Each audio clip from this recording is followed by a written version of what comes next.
patron stream for the patrons. Still navigating the best way to do this. So we're still figuring this out. But right now, this is how we're doing it. This is the way we're doing it. This is the patron stream where I respond to stuff that the patrons have submitted. Thank you for your patronage. I cannot do any of this without you. Literally any of it. I cannot do any of it. Cannot do any of it without you. I was playing a little guitar and I was like, oh man, it's time. Got to do the patrons only stream. And I was working on some stuff on the guitar. But anyway, so let's get right to it. Here we go. Here's what folks have said on the Patreon.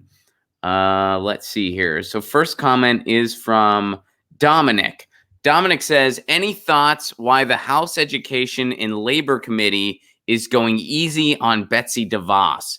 And here's the article that Dominic shares. Here, hold on one second. Let me get this up for you. Boom. Why are key House Democrats giving Betsy DeVos a free ride?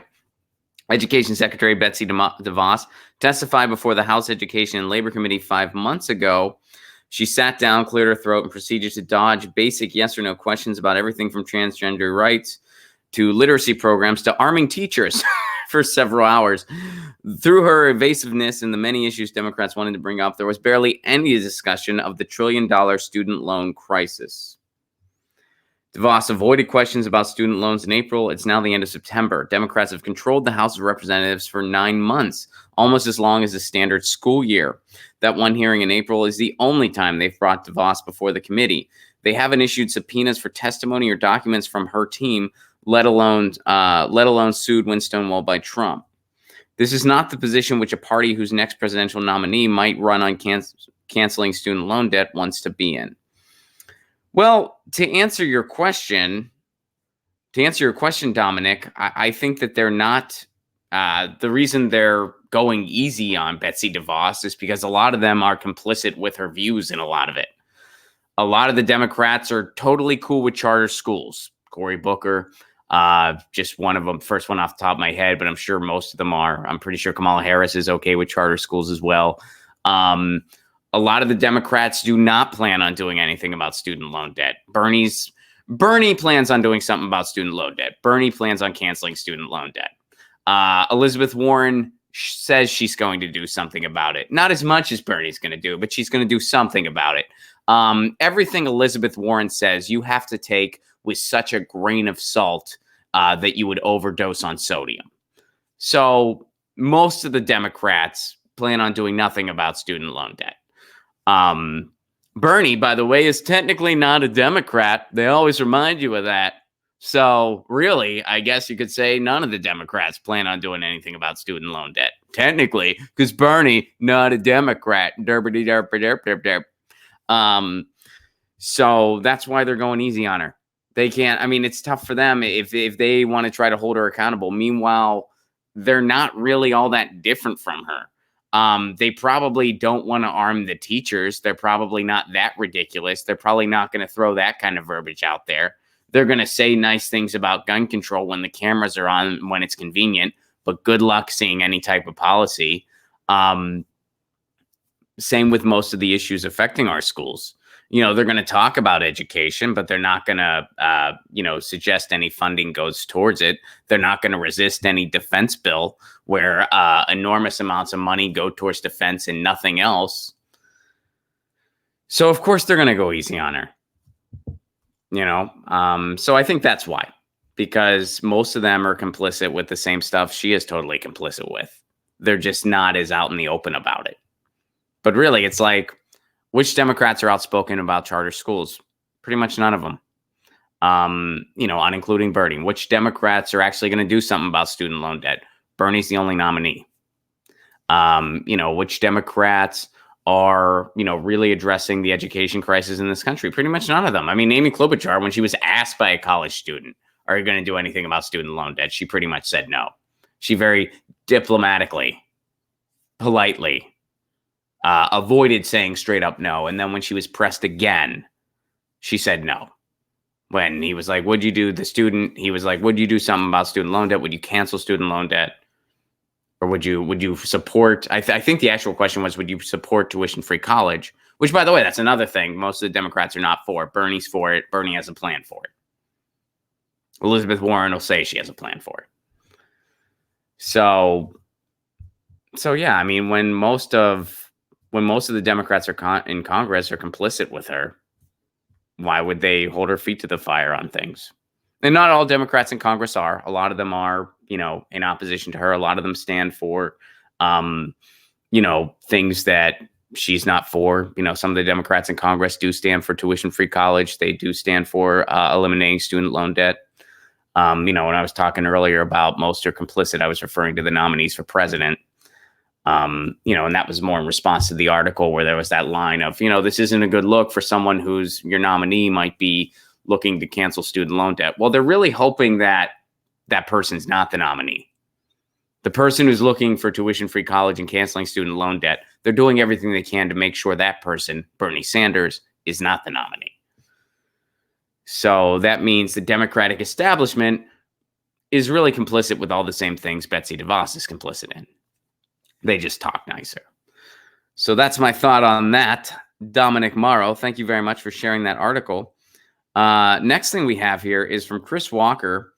And Chris says this is funny. I continue to be a miserable progressive in California 22. That's the district Chris is in, where we have a bro flake. I've never heard that before, but I like it. A bro flake congressman in Devin Nunes. That's the guy who wanted to like cancel Twitter because someone did a parody about him. Devin Nunes is pretty ridiculous. And sadly, his challenger in the last election was a pro-death penalty prosecutor who takes Goldman Sachs money and now is currently running for mayor of Fresno after losing to Nunes. I'm not familiar with that person, but sorry to hear that. Anyway, here is another case of Nunes being pathetic and hypocritical on his freedom of speech stance. Yeah, I mean, at one point, Nunes, and Chris, I think you were the person who shared it a long time ago. Nunes was actually saying some things about online censorship that weren't totally in the wheelhouse of crazy. He was actually saying some things in regards to the power of big tech that weren't completely off base. But then he went on to be like, I'm going to sue anyone for making a parody, as Chris put it, completely making himself look hypocritical, where you're like, oh, yeah, you are completely nuts.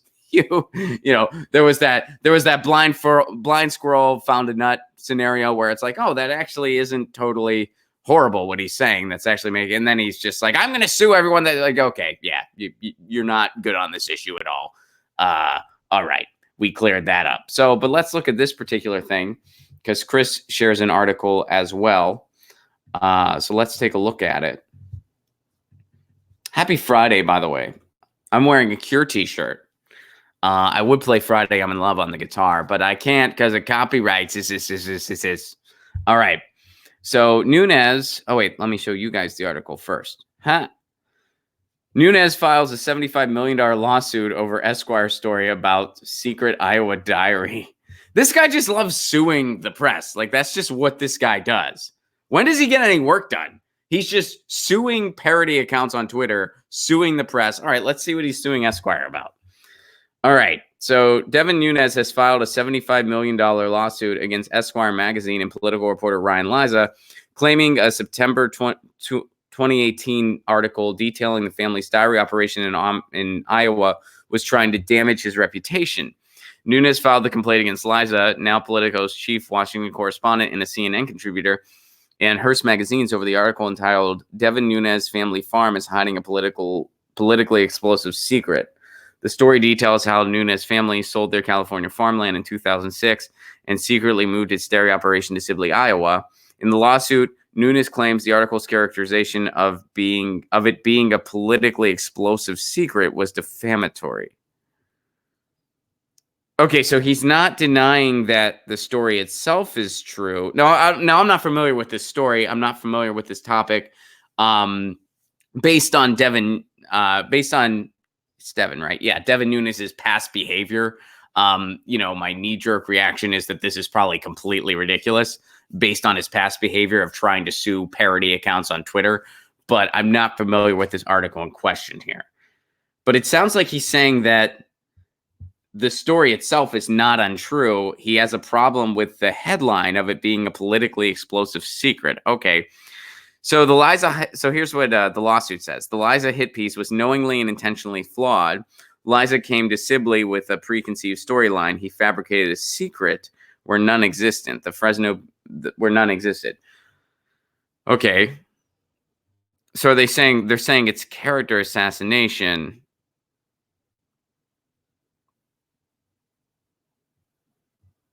CNN and Politico investigated the allegations, determined there was no reason to keep Liza off the air or terminate his employment.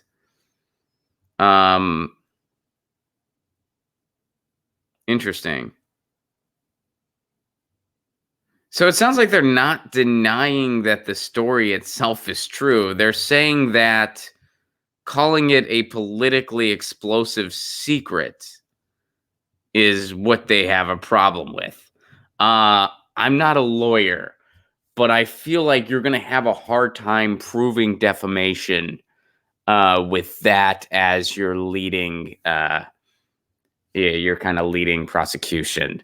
Like, oh, this headline, they called it a politically explosive secret. And that was defamation. Like, for defamation, especially on a public figure, you have to prove malicious intent. You have to prove that it was knowingly they were publishing misinformation, that they totally knew better. They didn't just have faulty information, that they knew this was a straight up lie and they published it anyway. They have malicious intent, strictly to harm somebody. You have to prove all that. Saying that, not having a problem with the story itself and just saying that the headline, calling it a politically explosive secret, good luck with that. If they would have called it a political secret, it would have been fine. If they would have called it a subtle secret, but politically explosive, nothing exploded, defamation. Good luck there. Now, again, I'm not totally familiar with the article in question, but I'm inclined to agree with Chris here. This sounds absolutely ridiculous. And based on Devin Nunes' past behavior, there's reason to think this is likely a little more than him being ridiculous. When does he have time for all these lawsuits? And why? Why? The planet is burning, Devin Nunes. And you're an elected official. Do something. He's like, I'm going to sue because I didn't like the way an article unfolded. All right. Those are elected officials. That's a real thing. That's good. That's a real thing. All right. So let's see. There was one other Patreon thing I wanted to respond to. And it's from Angela. Yes, it's from Angela. Hey, Ron, I just saw your coverage on Jesse Ventura's potential presidential run. I guess we'll see. You should interview and or cover Dario Hunter, who is also vying for the Green Party ticket. Best platform I've seen. So, Angela, I did look into Dario Hunter because whenever you guys recommend me guests, I do look into it over on the Patreon. And I contacted his campaign. So I'm waiting to hear back. So if you follow Dario Hunter on Twitter, or if you know him, maybe you do. Maybe you're working for the campaign. I have no idea, Angela. But feel free to mention that to him. I did reach out. I sent an email. I said I wanted to have him on my show. And I'd love to talk to him. And yeah, so I did reach out to Dario Hunter. So just an update there. Cool. All right. I think that just about covers it. So, guys, that was this week's patron stream. Thank you for your patronage. I respond to the patrons on this stream. Patrons drop me ideas. They drop me guests they want me to cover. They suggest books. They suggest music. So please do consider becoming a patron. Thank you so much for your patronage. I cannot do any of this without you.